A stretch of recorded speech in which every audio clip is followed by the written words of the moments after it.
who are putting their lives on the line to save others, the public servants and health officials battling this disease, the workers taking risks every day to keep our economy running, and everyone who's making their own sacrifice at home with their families, all for the greater good.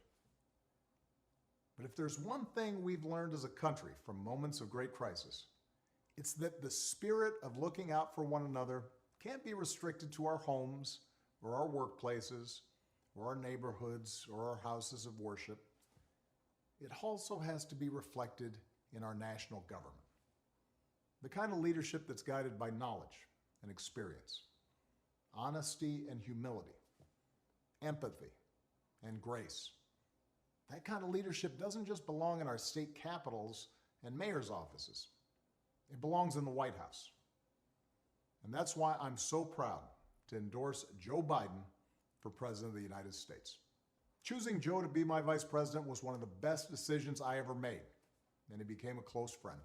And I believe Joe has all the qualities we need in a president right now. He's someone whose own life has taught him how to persevere, how to bounce back when you've been knocked down. When Joe talks with parents who've lost their jobs, we hear the son of a man who once knew the pain of having to tell his children that he'd lost his.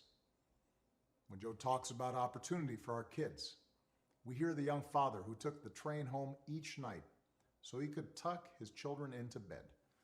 And we hear the influence of Jill, a lifelong teacher.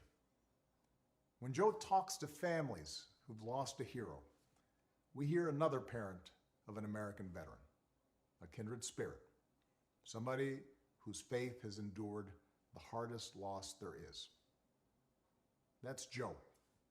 Through all his trials, he's never once forgotten the values or the moral fiber that his parents passed on to him and that made him who he is. That's what steels his faith in God, in America, and in all of us. That steel made him an incredible partner when I needed one the most. Joe was there as we rebuilt from the Great Recession and rescued the American auto industry. He was the one asking what every policy would do for the middle class, and everyone's striving to get into the middle class. That's why I asked him to implement the Recovery Act, which saved millions of jobs and got people back on their feet. Because Joe gets stuff done. Joe helped me manage H1N1 and prevent the Ebola epidemic from becoming the type of pandemic we're seeing now. He helped me restore America's standing and leadership in the world on the other threats of our time, like nuclear proliferation and climate change. Joe has the character and the experience to guide us through one of our darkest times and heal us through a long recovery. And I know he'll surround himself with good people. Experts, scientists, military officials who actually know how to run the government and care about doing a good job running the government and know how to work with our allies and who will always put the American people's interests above their own. Now, Joe will be a better candidate for having run the gauntlet of primaries and caucuses alongside one of the most impressive Democratic fields ever. Each of our candidates were talented and decent, with a track record of accomplishment, smart ideas, and serious visions for the future. And that's certainly true of the candidate who made it farther than any other, Bernie Sanders. Bernie's an American original, a man who has devoted his life to giving voice to working people's hopes, dreams, and frustrations. He and I haven't always agreed on everything, but we've always shared a conviction that we have to make America a fairer, more just, more equitable society. We both know that nothing is more powerful than millions of voices calling for change. And the ideas he's championed, the energy and enthusiasm he inspired, especially in young people, will be critical in moving America in a direction of progress and hope. Because for the second time in 12 years, we'll have the incredible task of rebuilding our economy. And to meet the moment, the Democratic Party will have to be bold. You know, I could not be prouder of the incredible progress that we made together during my presidency. But if I were running today, I wouldn't run the same race or have the same platform as I did in 2008. The world is different. There's too much unfinished business for us to just look backwards. We have to look to the future. Bernie understands that, and Joe understands that. It's one of the reasons that Joe already has what is the most progressive platform of any major party nominee in history. Because even before the pandemic turned the world upside down, it was already clear that we needed real structural change. The vast inequalities created by the new economy are easier to see now, but they existed long before this pandemic hit. Health professionals, teachers, delivery drivers, grocery clerks, cleaners, the people who truly make our economy run, they've always been essential. And for years, too many of the people who do the essential work of this country have been underpaid, financially stressed, and given too little support. And that applies to the next generation of Americans. Young people graduating into unprecedented unemployment. They're going to need economic policies that give them faith in the future and give them relief from crushing student loan debt. So we need to do more than just tinker around the edges with tax credits or underfunded programs. We have to go further to give everybody a great education, a lasting career, and a stable retirement. We have to protect the gains we made with the Affordable Care Act, but it's also time to go further. We should make plans affordable for everyone, provide everyone with a public option, expand Medicare, and finish the job so that healthcare isn't just a right, but a reality for everybody. We have to return the U.S. to the Paris Agreement and lead the world in reducing the pollution that causes climate change. But science tells us we have to go much further, that it's time for us to accelerate progress on bold new green initiatives that make our economy a clean energy innovator, save us money, and secure our children's future. Of course, Democrats may not always agree on every detail of the best way to bring about each and every one of these changes. But we do agree that they're needed. And that only happens if we win this election. Because one thing everybody has learned by now is that the Republicans occupying the White House and running the U.S. Senate are not interested in progress. They're interested in power. They've shown themselves willing to kick millions off their health insurance and eliminate pre-existing condition protections for millions more, even in the middle of this public health crisis, even as they're willing to spend $1 trillion on tax cuts for the wealthy. They've given polluters unlimited power to poison our air and our water and denied the science of climate change, just as they denied the science of pandemics. Repeatedly, they've disregarded American principles of rule of law and voting rights and transparency, basic norms that previous administrations observed regardless of party, principles that are the bedrock of our democracy. So our country's future hangs on this election, and it won't be easy. The other side has a massive war chest. The other side has a propaganda network with little regard for the truth. On the other hand, pandemics have a way of cutting through a lot of noise and spin to remind us of what is real and what is important. This crisis has reminded us that government matters.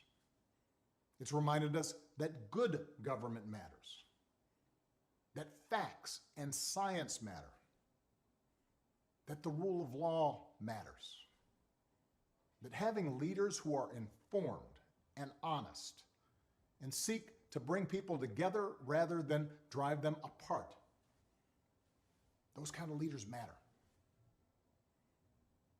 In other words, elections matter. Right now, we need Americans of goodwill to unite in a great awakening against a politics that too often has been characterized by corruption, carelessness, self-dealing, disinformation, ignorance, and just plain meanness. And to change that, we need Americans of all political stripes to get involved in our politics and our public life like never before. For those of us who believe in building a more just, more generous, more democratic America, where everybody has a fair shot at opportunity, for those of us who believe in a government that cares about the many and not just the few, for those of us who love this country and are willing to do our part to make sure it lives up to its highest ideals, now's the time to fight for what we believe. Joe, thank you very much for your remarks, and thank you for welcoming me to your live stream here. As you've indicated, we are living in an unbelievably unprecedented moment. You and I were chatting a few months ago. Not in a million years would we have believed that we would be talking to each other in our respective homes, that we could not, do rallies, that we could not get out of the house. We would not have believed that we'd be looking not only at a pandemic, which, as you indicated, has taken over 20,000 lives in our country, 500,000 people infected, but has cost us 16 million jobs, and that's probably a conservative number. The real number is probably higher than that. So we are in a terrible moment, an unprecedented moment, and I know we share the understanding that we've got to go forward right now and out of this in an unprecedented way to address the terrible pain that so many of our fellow Americans are feeling. So today I am asking all Americans, I'm asking every Democrat, I'm asking every independent, I'm asking a lot of Republicans to come together in this campaign to support your candidacy, which I endorse, to make certain that we defeat somebody who I believe, and I'm speaking just for myself now, is the most dangerous president in the modern history of this country.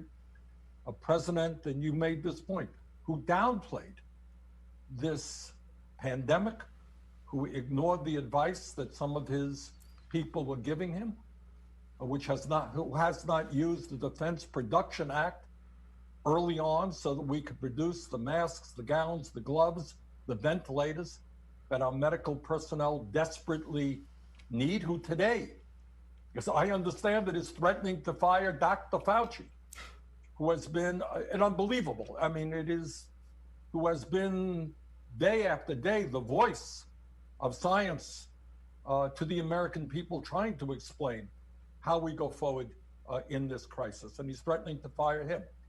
So to me, for all of those reasons and so many more, a president who apparently has never read the Constitution of the United States, who believes he's above the law, a president who lies all of the time, a president who has at least shown me that he is a racist and a sexist and a homophobe and a xenophobe and a religious bigot. I mean, for all of those reasons or more, we've got to make Trump a one-term president, and we need you in the White House. So I will do all that I can to see that happens, Joe. And I know that there is an enormous responsibility on your shoulders right now. And it's imperative that all of us work together to do what has to be done, not only in this moment, but beyond this moment, in the future of this country. And in that regard, I have been very pleased that your staff and my staff have been working together over the last several weeks to coming up with a number of task forces. These are task forces that will look at some of the most important issues facing this country. The economy, how we create an economy that works for all, not just a few. Education, how we create the best educational system in the world for all of our people. How we deal with climate change, which, as you indicated, is an existential threat to the planet. How we deal with criminal justice, because we don't want to continue having more people in jail than any other country on earth. How we deal with immigration reform, and how we have a healthcare system that is so much better than what we have right now. Now, it's no great secret out there, Joe, that you and I have our differences, and we're not going to paper them over. That's real. But I hope that these task forces will come together, utilizing the best minds and people in your campaign and in my campaign to work out real solutions to these very, very important problems. So look forward to working with you and bringing some great people into those task forces. We will make America great again.